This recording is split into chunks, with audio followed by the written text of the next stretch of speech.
تمہاری جوانیوں اور تمہاری زندگیوں کا کہ خوشیاں اللہ تمہارے ماں باپ کو دکھائے، اس وطن عزیز پاکستان کو دکھائے، اور ختم نبوت کے تحفظ اور دین مصطفیٰ کو سکھائے۔ میرے دوستو، ہم للو پنجو نہیں، ہم حضور کی امت ہیں۔ بولو سبحان اللہ۔ ہم وہ ہیں جن کے گھروں کا طواف فرشتے کرتے ہیں، ہم وہ ہیں کہ قیامت کے دن اعلان ہوگا، اے موسیٰ کی امت علیہ السلام، او ابراہیم کی امت علیہ السلام، او عیسیٰ کی امت علیہ السلام۔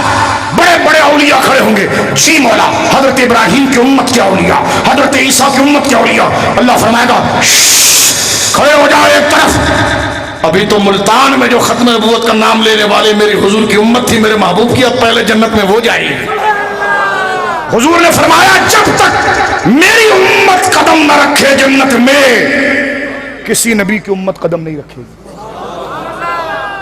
مجھے بتاؤ، میرا امام کہتا جو نہ بھولا ہم غریبوں کو رضا، یاد اس کی اپنی عادت کیجئے۔ ہم تو ایسے نکمے ہیں کہ کھوٹے پیسے پر اگر ہمیں نا، جعلی نوٹ پر ہم جیسے 10 بندوں کو اگر کوئی خریدے نا، تو ایک بیپاری بولے گا یار کسی نے ٹھگ دیا تمہیں۔ کیا ٹھگ دیا بے؟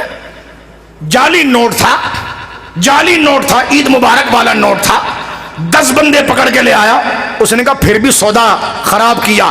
ایسے نکمے تو عید مبارک والے نوٹ پر 100 ملتے ہیں، تو ہم تو ایسے نکمے اور نااہل ہیں کہ ہم تو کھوٹے پیسے پر نہ بیچے جائیں، نہ ہمارا ہنر ہے نہ کوئی عمل ہے، لیکن اگر جبریل سلام کرتا ہے تو اس میں ہمارا کمال نہیں ہے، ختم نبوت والے نبی مکرم کی عزت کا کمال ہے۔ تاجدار ختم نبوت